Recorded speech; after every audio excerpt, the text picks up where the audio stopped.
Olá, queridos, pastor José Celestino, do Instituto Bíblico Aliança de Paz, São Paulo. Tudo bem? Passando para a nossa aula de Hamartiologia, doutrina do pecado. Antes, nós vamos ler o texto bíblico, da qual vamos fundamentar para a nossa aula de introdução à matéria de Hamartiologia, doutrina do pecado, lendo com você em Gênesis, capítulo de número 6, a partir do versículo 1, que diz assim a palavra. E aconteceu que, como os homens começaram a multiplicar-se sobre a terra, sobre a face da terra, e lhe nasceram filhas, viram os filhos de Deus que as filhas dos homens eram formosas, e tomaram para si mulheres de todas as que escolheram. Então disse o Senhor: não contenderá mais para sempre o meu espírito com o homem, porque ele também é carne. Porém os seus dias serão 120 anos. Havia naqueles dias gigantes na terra. E também depois, quando os filhos de Deus entraram às filhas dos homens e delas geraram filhos, estes eram os valentes que houve na antiguidade, homens de fama. E viu o Senhor que a maldade do homem se multiplicara sobre a terra e que toda a imaginação dos pensamentos do seu coração era só má continuamente. Então arrependeu-se o Senhor de haver feito o homem sobre a terra e pesou-lhe em seu coração. Disse o Senhor: destruirei o homem que criei da face da terra, desde o homem até o animal, até o réptil e até a ave do céu, porque me arrependo de os haver feito. Noé, porém, achou graça aos olhos de Deus. Algumas coisas esse próprio texto ele já esclarece. Uma das primeiras coisas esclarecidas por Deus é uma pergunta bastante comum. Se Deus estava chateado com o pecado do homem, por que Deus destruiu toda a terra? Porque o dilúvio veio para uma destruição global.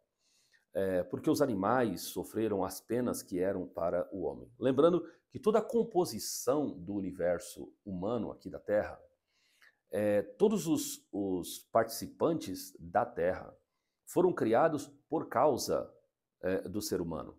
Então o ser humano foi criado e todas essas coisas que foram criadas por Deus foram as circunstâncias necessárias para que esse homem pudesse viver e viver bem, para que esse homem pudesse governar e dominar.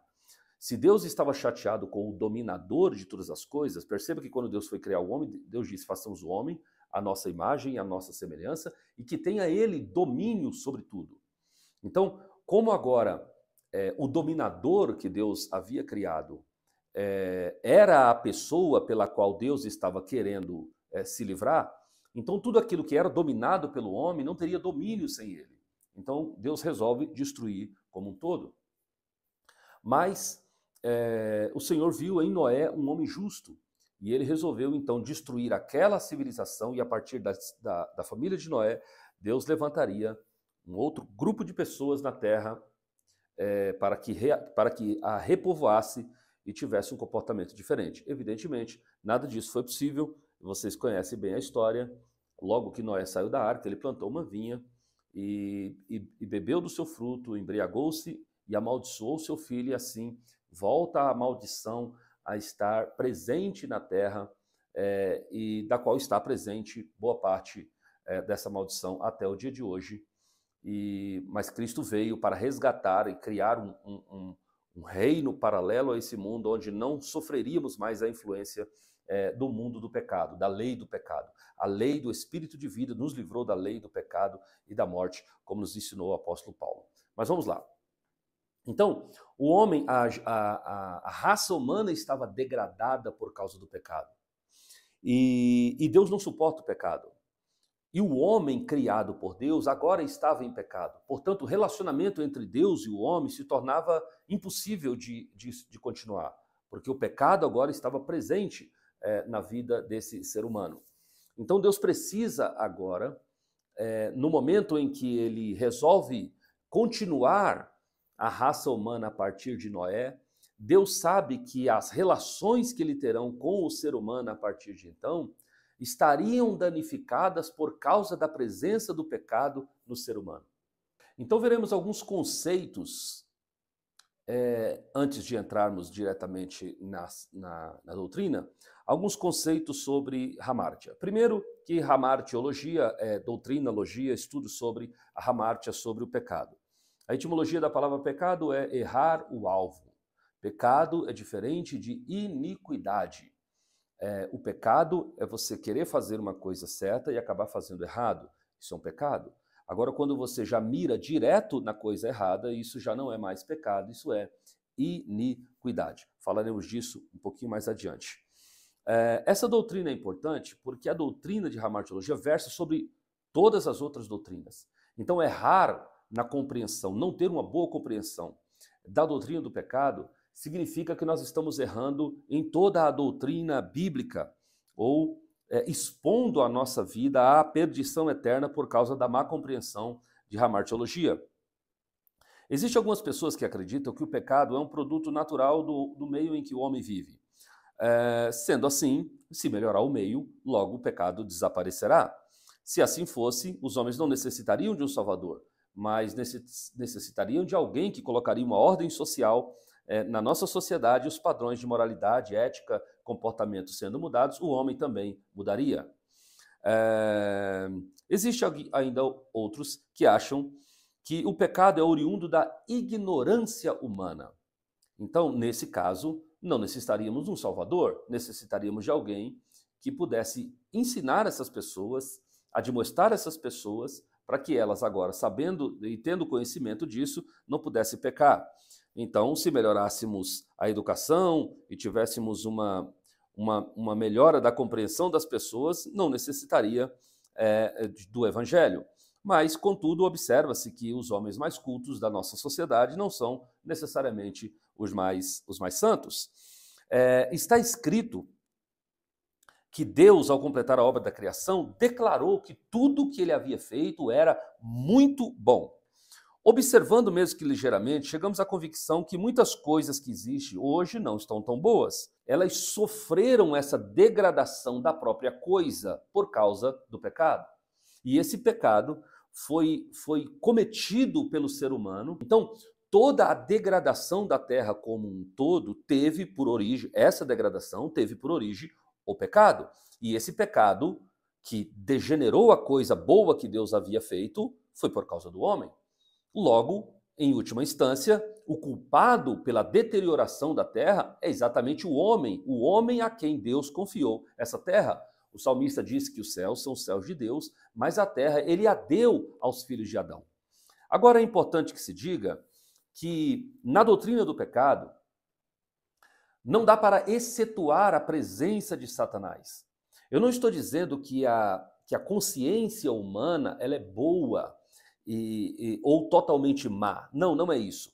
A consciência humana, testemunho do próprio Deus, era que os pensamentos do coração do homem eram má continuamente. Ok. Mas muito dessa consciência maligna que o homem tem é inflacionada, altamente inflacionada, por causa da ação de Satanás. Então, Satanás tem um papel fundamental para que esse homem, cujos caminhos já são voltados para o pecado e para o deslize, que esse homem cometa alta transgressão contra o Senhor.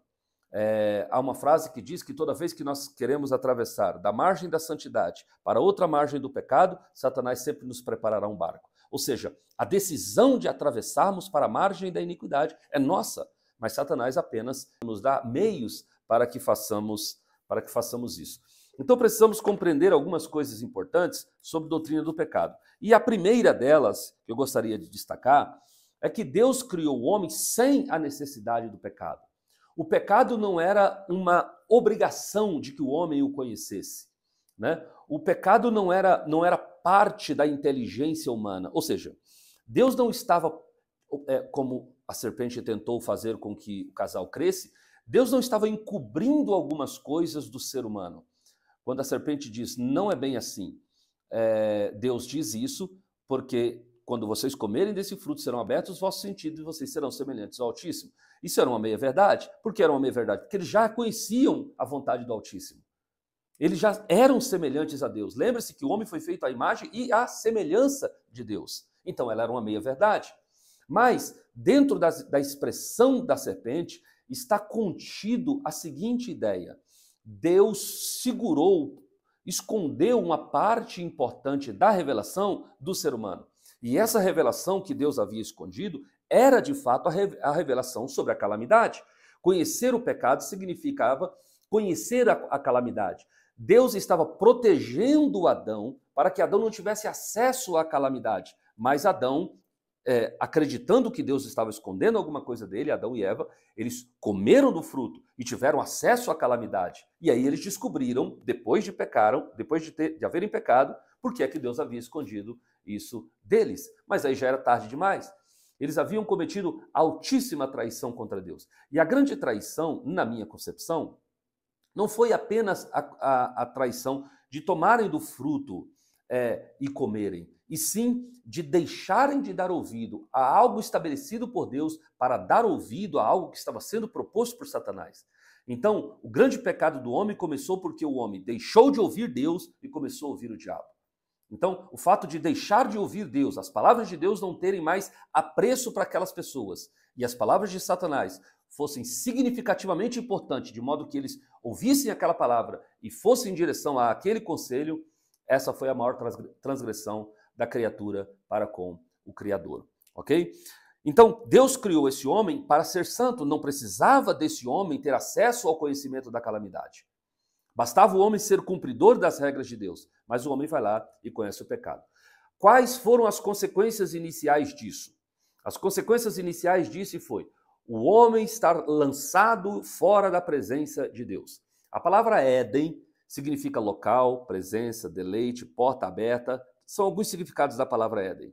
Então, Éden é o local da presença, é o local onde a presença de Deus é uma porta aberta de deleite. Quando o homem peca, o homem é atirado do lugar da presença e do deleite de Deus e lançado para fora. E agora, lançado para fora da presença de Deus, o homem está exposto à atuação e à enganação do tentador que o tirou dali. Então, em outras palavras, Satanás não conseguiria sucesso na sua abordagem com o ser humano se aquele homem se mantivesse na presença de Deus. Então, qual era a chance de sucesso que Satanás teria sobre aquele homem? Se ele conseguisse tirar aquele homem e lançá-lo fora da presença de Deus. Se isso acontecesse, esse homem seria exposto à calamidade do pecado. E foi o que de fato aconteceu. Mas outras coisas aconteceram junto com essa queda do homem. A alta traição que Adão e Eva fizeram com o Senhor implicou em algumas coisas. Primeiro, a glória e a honra, o domínio que Deus havia dado ao homem, lembra quando Deus o criou, que seja ele dominador sobre todas as coisas? Isso foi tirado do ser humano, ok?